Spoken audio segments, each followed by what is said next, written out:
নিজে একা গুপ্তধন নিয়ে যেতে চেয়েছিলেন। এখন কোথায় আছেন কে জানে।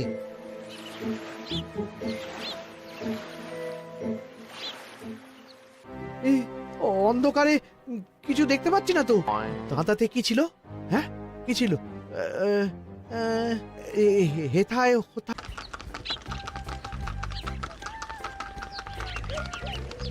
অনেক দিন পর বেশ লাগছে বন ভ্রমণ।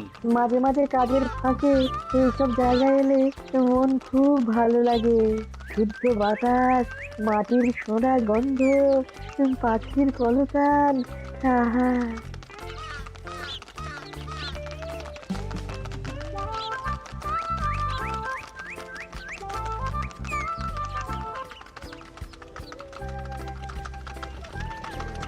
মহারাজের রথ থামছে। আমরা এইখানে বসে আজ রাজকার্য পরিচালনা করব। মন্ত্রী, তুমি ঝটপট এখানে বসার বন্দোবস্ত করে দাও। আমি এক্ষুনি ব্যবস্থা করে দিচ্ছি মহারাজ। এই এখানেই আমাদের বসার জন্য ছাউনি করে দাও। এক্ষুনি করে দিচ্ছি মন্ত্রী মশাই। এরা বসার জায়গাটা করে দিক, ততক্ষণ আমরা একটু হেঁটে আসি।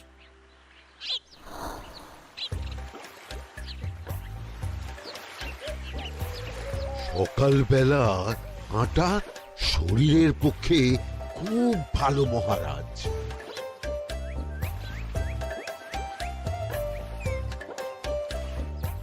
আগেকার দিনে রাজা মহারাজরা এই সব বনে মৃগয়া করতে আসতেন। মৃগয়া একদম ভালো নয় মন্ত্রী। তুমি জঙ্গলে আসছো অন্য প্রাণীদের মারতে। কেন মারবে? ওরা তো তোমার কোনো ক্ষতি করেনি। না, তা করেনি, কিন্তু তখন ওটা রাজা মহারাজাদের খেলা ছিল। শুনেছি আপনার প্রপিতামহ খুব ভালো বাঘ শিকার করতেন, অনেক বাঘ মেরেছেন। মন্ত্রী, তুমি একটা কথা হয়তো জানো না। আমার প্রপিতামহ শিকার করতেন, কিন্তু কোনো স্বাভাবিক জানোয়ারকে নয়। যে বাঘ মানুষ খেকো হয়ে প্রজাদের ক্ষতি করত, আমার প্রপিতামহ সেই সমস্ত বাঘদেরই মারতেন। এছাড়া উনি বন্য প্রাণী সংরক্ষণ করতে বড়ই ভালোবাসতেন।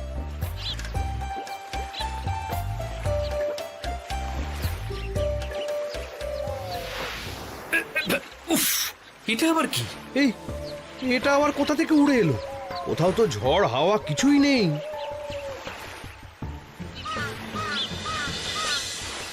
একটা ধাঁধা মহারাজ, এই কাগজে লেখা। ধাঁধা পড়ো দেখি। জোয়ার ভাটা প্রভুর খেলা, ভাটা হবে হলে বেলা। ভাটা হলেই দেখা যাবে লাল রঙের এক পাথর পাবে। নদীর ধারে গর্ত করে যত্নে সাজাই কলস ভরে। হেথায় হোথায় ছড়িয়ে যাহা, অন্ধকারে জলে তাহা।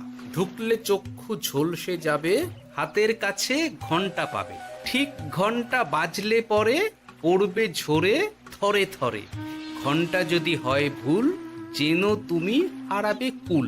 ঠিক ঘন্টা চিনতে হলে নকশা দেখো চক্ষু খুলে। সিন্দুক দেওয়ালে হাত দাও, আসল ঘটনা জেনে নাও। ওরে বাবা, খুব দীর্ঘ ধাঁধা। তা মন্ত্রী, তুমি কিছু বুঝলে? এটা একটা গুপ্তধনের নকশা। এর মধ্যে গুপ্তধন কোথায় আছে তার একটা ধারণা দেওয়া আছে। গুপ্তধন? ওটা আমাকে পেতেই হবে, পেতেই হবে। দেখি দেখি, একবার কাগজটা দাও। গোপাল, কাগজটা আগে আমার হাতে দাও, দেখি ভালো করে। এখন নদীতে জোয়ার চলছে গোপাল। একটু পরেই ভাটা শুরু হবে। হ্যাঁ, ভাটা না হলে কিচ্ছু বোঝা যাবে না। এখানে স্পষ্ট লেখা আছে, ভাটা হলেই দেখা যাবে লাল রঙের এক পাথর পাবে। তার মানে আমাদের ভাটা হওয়া পর্যন্ত অপেক্ষা করতে হবে। না, সময় নষ্ট না করে ধাঁধাটার সমাধান করতে শুরু করি। ভাটা হলে একটা লাল রঙের পাথর দেখা যাবে, এই পর্যন্ত পরিষ্কার আছে। বুঝতে হবে ওর পর থেকে। পড়ো গোপাল, চলো আমরা সবাই বুদ্ধি লাগাই। নদীর ধারে গর্ত করে যত্নে সাজাই কলস ভরে। এটার অর্থ, ধাঁধাটা মাথায় বসিয়ে নিয়েছি, এবার কে কি বলবে সেটা শুনতে হবে। চলো গোপাল, আমরা ধাঁধা যেমন যেমন বলেছি তেমন তেমন ভাবেই চলি। চলুন মহারাজ, এখন আমাদের দেখতে হবে লাল পাথর। কোথায় আছে লাল পাথর? চলো চলো সবাই, চোখ কান খুলে আমরা নদীর পাড় ধরে হাঁটি। আমি একটু তফাতে হাঁটি। গুপ্তধন আমাকে একা পেতে হবে। ভাটা হলেই দেখা যাবে লাল রঙের এক পাথর পাবে। আমাকে চোখ কান খোলা রাখতে হবে। লাল পাথর, নদীর চড়ায় লাল পাথর দেখতে হবে। লাল পাথর, লাল পাথর। ওটা কি? তো এই তো লাল পাথর, লাল পাথর। ওরা অনেকটা এগিয়ে গেছে, ওদের আমার দিকে নজর নেই। এই সুযোগ, এই সুযোগ, একা একা গুপ্তধন নিয়ে পালাবো।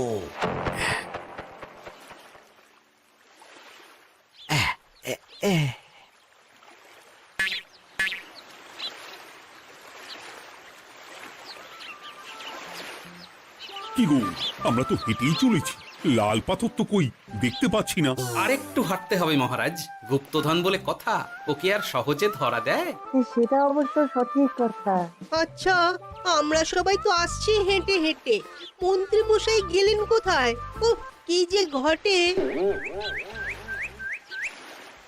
সত্যি তো, মন্ত্রী কোথায়? ও সেনাপতি, মন্ত্রীকে দেখেছো? কই না তো মহারাজ। তাহলে কোথায় গেলেন মন্ত্রী মশাই? এই জঙ্গলে বাঘ ভাল্লুক আছে, শেষে কিনা বাঘে নিল। হায় হায় হায়, মন্ত্রী গিন্নির কাছে আমি কি মুখ দেখাবো? হুম, বাঘ ভাল্লুকের পেটে যাবার লোক তো মন্ত্রী মশাই নন। ও গোপাল, কি ভাবছো? কিছু তো একটা বলো। এখন আমাদের মন্ত্রী মশাইকেই খুঁজতে হবে। তবে মন্ত্রী মশাই বাঘ ভাল্লুকের পেটে যায়নি। তুমি নিশ্চিত হচ্ছ কি করে? অত পেঁচালো মানুষকে বাঘ ভাল্লুক গন্ধ শুকেই ছেড়ে দেবে, হজম করতে পারবে না। না না না, এখন রসিকতা করার সময় নয়, আমাদের মন্ত্রীকে খুঁজে বার করতেই হবে। কোথায় গেল মন্ত্রী? চলো চলো, গুপ্তধন মাথায় থাক, চলো মন্ত্রীকে খুঁজি। আহ, মন্ত্রী কোথায় গেল কে জানে। একবার পুরো ধাঁধাটা ঝালিয়ে নি। ভাটা হলেই দেখা যাবে লাল রঙের এক পাথর পাবে। ভাটা হয়েছে, লাল রঙের পাথরের মাথায় চাপ দিয়ে গুহার মুখও খুলেছি। এবার এবার নদীর ধারে গর্ত করে যত্নে সাজাই কলস ভরে। এটাই তো ঠিক বুঝতে পারছি না।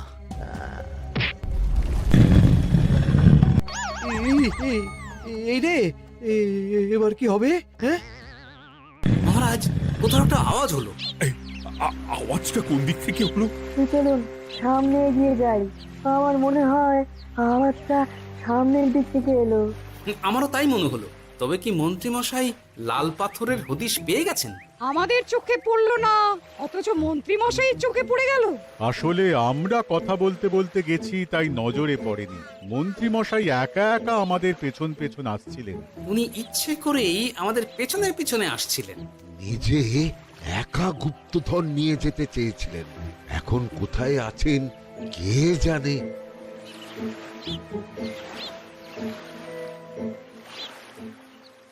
এই অন্ধকারে কিছু দেখতে পাচ্ছি না তো।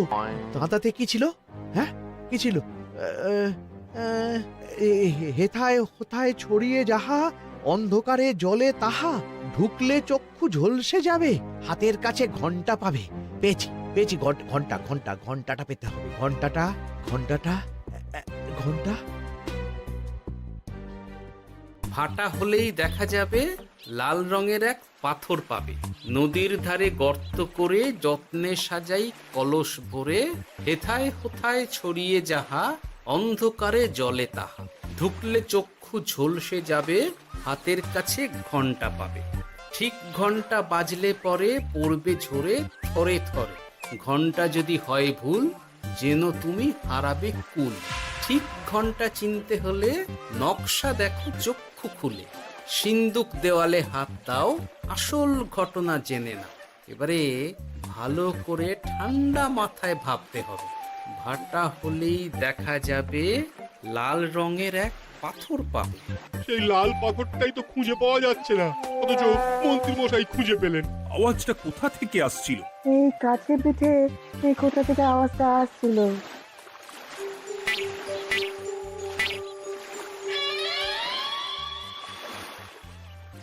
এই তো, এটাই মনে হয় সেই লাল পাথর। একটু নাড়িয়ে চাড়িয়ে দেখি তো কিছু হয় কিনা।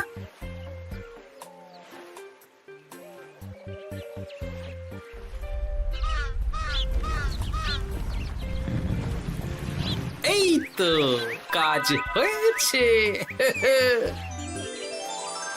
এই তো সুড়ঙ্গ।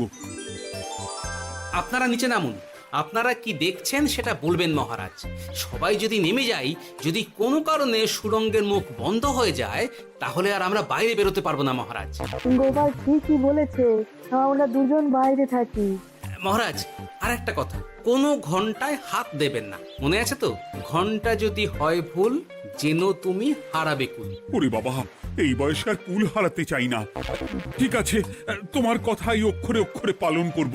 দেখি এই সুরঙ্গে মন্ত্রীমশাইকে দেখতে পাই কিনা। চলুন মহারাজ, সুরঙ্গে নামি। সবাই সাবধানে নামো।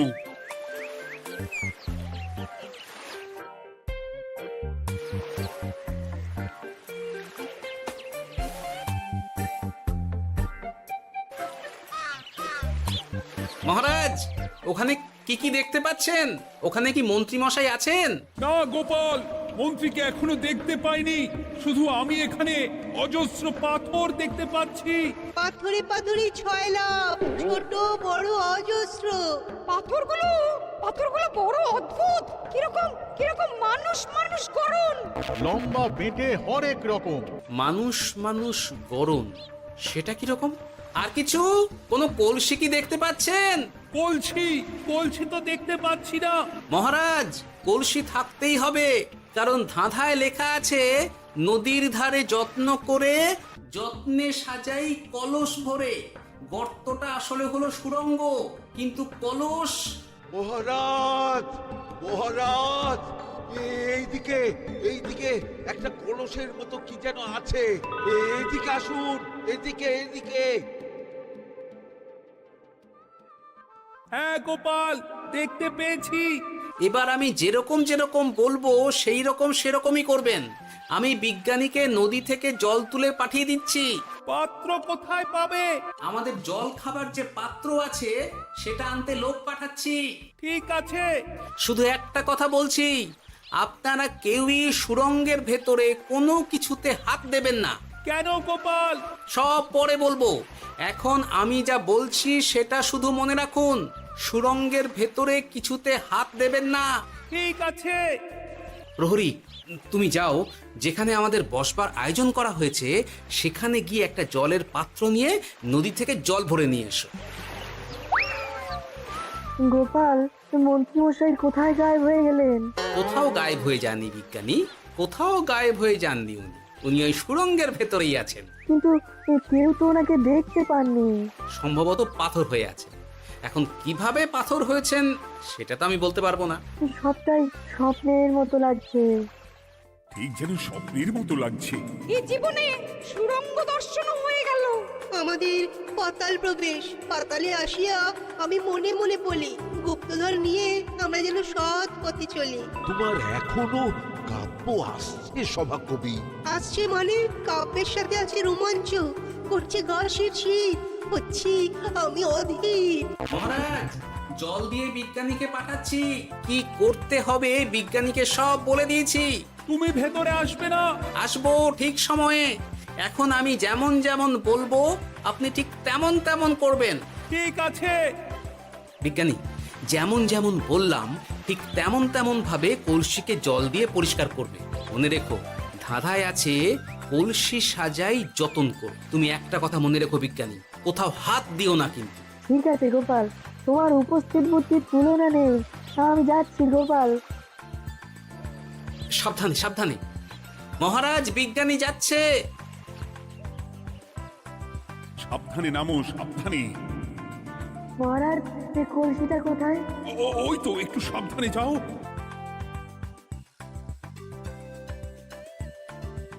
বিজ্ঞানী, কলসির দেখা পেয়েছো? পেয়েছি পেয়েছি পেয়েছি। এবারে কলসিটাকে ভালো করে জল দিয়ে ধুয়ে দাও। কলসির আলোয় সুড়ঙ্গ আলোকিত গোপাল। এরপর কি? ভালো করে দেখুন মহারাজ, কোথাও ঘন্টা দেখতে পাচ্ছেন কিনা? ঘন্টা? একটা তো নয়, সার সার ঘন্টা, অনেকগুলো ঘন্টা। সাবধান, ঘন্টায় হাত দেবেন না, শুধু দেখুন।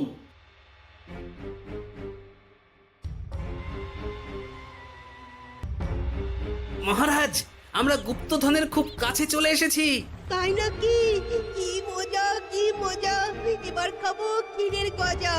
আহ সভা কবি, চুপ করো, এখনো আমরা গুপ্তধন পাইনি। বাবার মুখে দাঁড়িয়ে সবগুলো তারা আঁকা। বিজ্ঞানী, কোনো ঘন্টায় চাঁদের নকশা করা আছে কি? একটু দেখে বলো না। আমি আতস কাজ নিয়েই দেখছি, সব ঘন্টাতেই তারা আঁকা। খবরদার, কোনো ঘন্টাকেই ছোঁবে না। ঠিক আছে, কোনো কিছু না ছুঁয়ে আমি দেখছি। পেয়েছি গোপাল, চাঁদ আঁকার ঘন্টা পেয়েছি। ওই ঘন্টাটা বাজাও, বাজাও।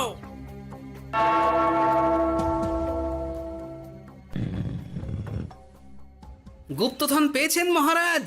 বাঁচাও বাঁচাও বাঁচাও।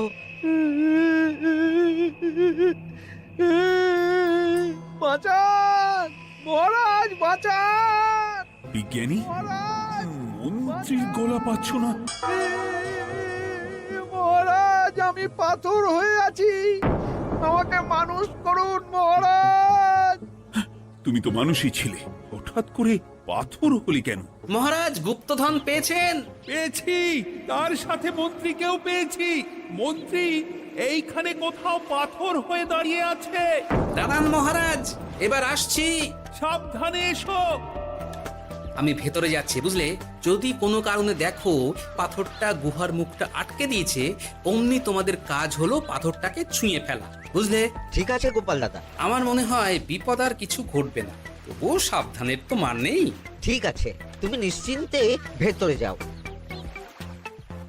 বাঁচাও, আমাদের বাঁচাও, আমাদের সবাইকে মানুষ করুন।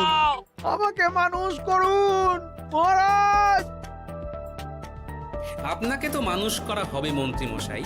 আগে বলুন, আপনি পাথর হলেন কি করে? ও, মনে পড়েছে ধারার শেষ লাইন, সিন্দুক দেওয়ালে হাত দাও, আসল খবর জেনে না। সত্যি গোপাল, তুমি না থাকলে এই এত কিছু আমাদের সবার কাছে অজানাই থেকে যেত।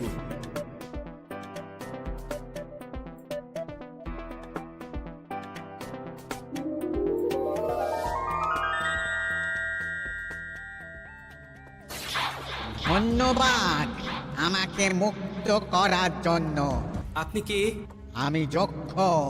আমাকে এই ধন সম্পত্তি পাহারা দেওয়ার জন্য এক ডাকাত দলের সর্দার যক্ষ করে রেখেছিল। আমি 100 বছর ধরে এইখানে যক্ষ হয়ে আছি। আমি তোমার জন্য মুক্ত হলাম গোপাল।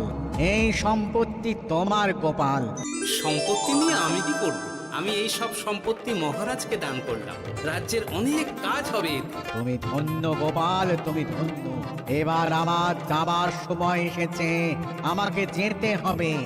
যাবার আগে এই পাথরগুলোকে মানুষ করে যান। এরা সব লোভী। আমি আমার সীমিত ক্ষমতায় এই গুপ্তধনের ধাঁধাকে এখানে যারাই ভ্রমণ করতে আসে তাদের হাতে তুলে দিই, কিন্তু কেউ এই ধাঁধার সমাধান করতে পারে না।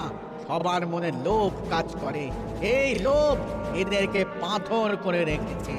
পাথর হলো কি করে? একটা মানুষ এসে বুক ভরা লোভ নিয়ে আধা পুরো না জেনে পাথরে হাত দিলেই সে পাথর হয়ে যাবে। আমাদের ভুল হয়েছে, আর লোভ করবো না। আমাদের বাঁচাও। আমাকে মুক্ত করে দিন, আমার খুব ভুল হয়েছে মহারাজ, মুক্ত করে দিন আমায়। তুমি এখানে আগে এসেছিলে, তাই তো আগে এসে ভাবলে নিজেই একা একা গুপ্তধনকে হরপ করে দেবে। এদিকে তোমাকে না দেখতে পেয়ে আমাদের কত চিন্তা হচ্ছিল। যারা লোভী তারা কারো কথা ভাবে না, শুধু নিজের কথা ভাবে। আমাকে আর একটা সুযোগ দিন, আমি আর লোভ করব না মহারাজ। ও, তোমার কথার কোনো দামই নেই। না মহারাজ, আমাকে আর একটা সুযোগ দিয়ে দেখুন, আমি আর লোভ করব না, আমাকে মানুষ করুন মহারাজ। আমাদের সবাইকে মানুষ করুন। দয়া করে মানুষ করুন। যক্ষরাজ, এদের আপনি ক্ষমা করে দিন। ঠিক আছে, তোমাদের আবার মানুষ করে দিচ্ছি।